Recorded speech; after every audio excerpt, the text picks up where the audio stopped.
Welcome to NCN news. నా పేరు ప్రశాంతి. బులెటిన్లో ముందుగా హెడ్లైన్స్ చూద్దాం.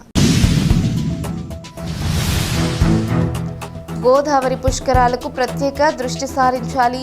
ఏపీ కాలుష్య నియంత్రణ మండలి చైర్మన్ పి కృష్ణయ్య. రానున్న గోదావరి పుష్కరాల నేపథ్యంలో పర్యావరణ పరిరక్షణ, ప్రజారోగ్య భద్రత, గోదావరి నది కాలుష్య నివారణ ప్రధాన లక్ష్యాలుగా రాష్ట్ర ప్రభుత్వం ప్రత్యేక కార్యాచరణ చేపట్టిందని ఆంధ్రప్రదేశ్ కాలుష్య నియంత్రణ మండలి చైర్మన్ పి కృష్ణయ్య స్పష్టం చేశారు.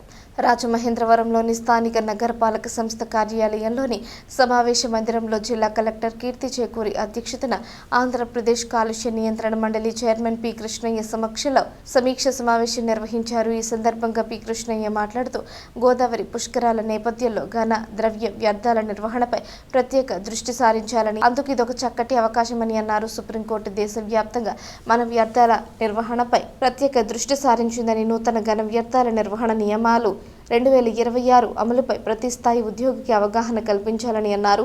చెత్తను తగలబెట్టడం పూర్తిగా నివారించాలని, ముఖ్యంగా ప్లాస్టిక్, ఎలక్ట్రానిక్ వ్యర్థాలను కాల్చడం వల్ల గాలి, నీరు, నేల తీవ్రంగా కలుషితమవుతాయని తెలిపారు. ఉద్దేశపూర్వకంగా వ్యర్థాలను కాల్చే వారిపై జరిమానాలు విధించాలని సూచించారు.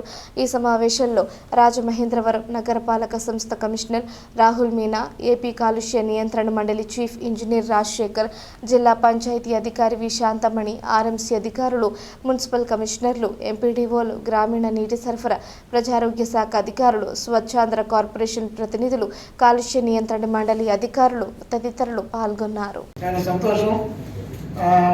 క్లుప్తంగా చెప్పాలంటే మీ అందరూ తెలుసు, గోదావరి పుష్కరాలు అనేది 12 నెలలకు ఒకసారి వచ్చేటువంటి ఒక మంచి కార్యక్రమం. మరి మన రాష్ట్రంలో జరిగినప్పుడు అన్ని రాష్ట్రాలు, గోదావరి ప్రాంతాలంతా జరుగుతుంది, తెలంగాణ జరుగుతుంది, మహారాష్ట్రలో జరుగుతుంది, అదేవిధంగా కింది రాష్ట్రాలు ఆంధ్రప్రదేశ్లో జరుగుతుంది. సాంప్రదాయబద్ధంగా గోదావరి పుష్కరాలు అంటే ప్రధానంగా గుర్తొచ్చేటువంటిది రాజమండ్రి నగరం. సరే, అటువైపున కొవ్వూరు గోష్పాద క్షేత్రం కూడా ఉంది, మీ అందరికీ తెలిసింది. అది దీన్ని రాష్ట్ర ప్రభుత్వం ఒక పవిత్ర యజ్ఞంలాగా భావించి చేయాలని సంకల్పించింది. దానికి తగినంత రాష్ట్ర స్థాయిలో కమిటీ వేశారు. అదేవిధంగా ఇటీవల కాలంలో గౌరవ ముఖ్యమంత్రి గారు వచ్చి క్షేత్రస్థాయిలో పర్యటించి కొన్ని సూచనలు ఇచ్చారు. సమస్యలు చాలా ఉన్నాయి, లేవని కాదు, బట్ ప్రతి సమస్యకి మనం శ్రద్ధతో ఆలోచిస్తే, మనసు పెడితే మారుతుంది. సాధారణంగా మనం ఏమనుకుంటామంటే ఈ పరిశుభ్రత ఇది గాలికి వదిలేసాం. ఒక విధంగా చెప్పాలంటే ఎవరో లోకల్గా చూసుకుంటారే మనకి. అట్లా కాకుండా దాదాపు 10 కోట్ల మంది యాత్రికులు వచ్చే అవకాశం ఉన్నటువంటి సందర్భంలో మనం ఒక బాధ్యతగా, గోదావరి జిల్లాలంటే మీ అందరికీ తెలిసిందే, నేను చెప్పనక్కర్లేదు, ఒక మంచి హోస్ట్. మీరు మీ అంతలో మీరు చెప్తారు, గోదావరి జిల్లాలో మా ఆతిథ్యం బ్రహ్మాండం అని చెప్పి చెప్తారు. కొంత వ్యంగ్యం ఉన్నా మంచి రుచికరమైన ఆహార పదార్థాలు, అరిటాకులు వేసి 6 పైన వంటలు వండిస్తారు అనేది ఒక సామెత ఉంది.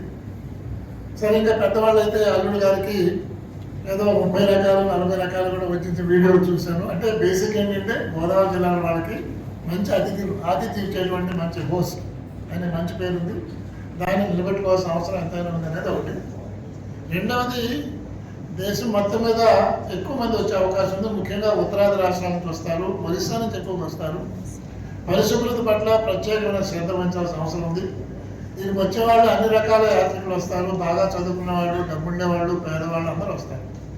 కాబట్టి వాళ్ళ స్థాయికి తగ్గట్టు వాళ్ళ కార్యక్రమాలు తీసుకుంటారు. కాబట్టి మౌలిక సదుపాయాలు కల్పించే బాధ్యత మన మీద ఉంది, రాష్ట్ర ప్రభుత్వం మీద ఉంది. దానంటే రాష్ట్ర ప్రభుత్వం, నేనందరూ రాష్ట్ర ప్రభుత్వంలో భాగం కాబట్టి క్రింది స్థాయి, గ్రామ స్థాయి వ్యక్తి వరకు, మున్సిపాలిటీ అయితే స్కావెంజర్ వరకు బాధ్యత వహించి దీని ఒక గౌరవం కింద భావించి వచ్చిన వాళ్ళని గౌరవంగా పలకరించి వాళ్ళకి ఎటువంటి ఇబ్బందులు లేకుండా చేస్తే మనకు ఒక సాటిస్ఫాక్షన్ ఉంటుంది. ప్రజల్లో కూడా ఆంధ్రప్రదేశ్ ప్రజలు బ్రహ్మాండంగా చేశారు, గోదావరి తీరంలో పుష్కరాలు బ్రహ్మాండంగా జరిగేటువంటి ఒక మంచి సాటిస్ఫాక్షన్ కూడా మనకు వస్తుంది.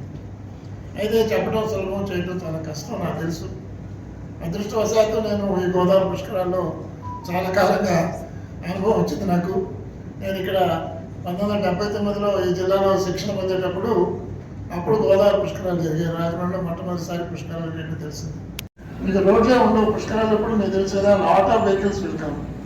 రోడ్స్ని చాలా వరకు పార్కింగ్ స్పేస్ కాదు, అసలు మీరు క్యూ లైన్ కట్టేదాన్ని కూడా అవసరం ఉంటుంది. మరి అటువంటి డెబ్రీ రోడ్ పక్కన ఉంటే మీరు జనం అక్కడ రావాలి. So this is one area which I request all the both the DPOs, municipal commissioners as well as MPDOs in the rural areas, especially where you have notified guards.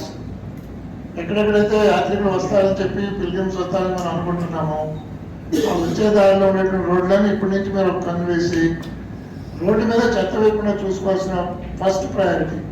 అంటే గ్రామ పంచాయతీ అయితే గ్రామ పంచాయతీలో ఇప్పుడు అంతా మీకు స్పెషల్ ఆఫీసర్స్ ఉన్నారు, there no elected bodies now. Have a special meeting exclusive on solid waste.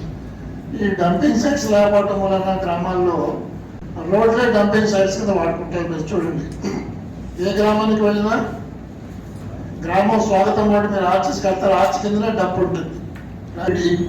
అక్కడ అరేంజ్మెంట్ కూడా చేసుకోవాలి. రోడ్ పెట్టేంత మాత్రం చెత్త లేకుండా పోయి ఆల్టర్నేటివ్ ఉండాలి, సబ్స్టిట్యూషన్ ఉండాలి. ఏదైనా చిన్న గవర్నమెంట్ ల్యాండో ప్రైవేట్ ల్యాండో మీరు ఏ విధంగా అప్లై చేస్తారో చేసుకోవాలి. Unit have small place where they can deposit. అసలు డిపాజిట్ కాకుండా తడి చెత్త పొడి చెత్త వేరు చేసేసి డైరెక్ట్ గా మీ ప్రాసెసింగ్ సెంటర్స్కి వస్తే అది బెస్ట్ వే. బట్ అన్ని దగ్గర అది సాధ్యం కానప్పుడు అట్లీస్ట్ రోడ్డు మీద ఊరి ముందు ఎంట్రన్స్ లో ఉండడం కూడా చాలా ఆశయంగా ఉంటుంది. ఈ ప్రకారం ప్రజలు శ్రద్ధ వహించాలి. చిన్న చిన్న గ్రామాల్లో ఎస్టీపీ సాధ్యం కావు. ముఖ్యమంత్రి ఎవరో మన ఈ మీటింగ్ లో చెప్పిన దానికి ఏంటంటే ఆ గ్రామం చాలా ఎక్కడైతే డ్రైన్ వెళ్తుందో అక్కడ సోల్పిట్స్ లాంటివి పొలాల మీద వెళ్లకుండా ఒక దగ్గర మినీ ఎస్టీపీ లాంటిది అది కూడా మీరు మేజర్ పంచాయతీలో ప్లాన్ చేసుకోవచ్చు.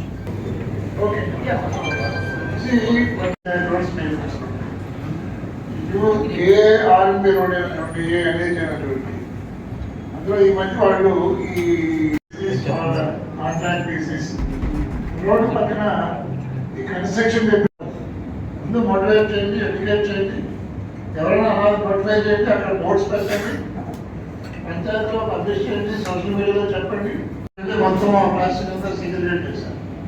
అదేవిధంగా ఆయన ఒక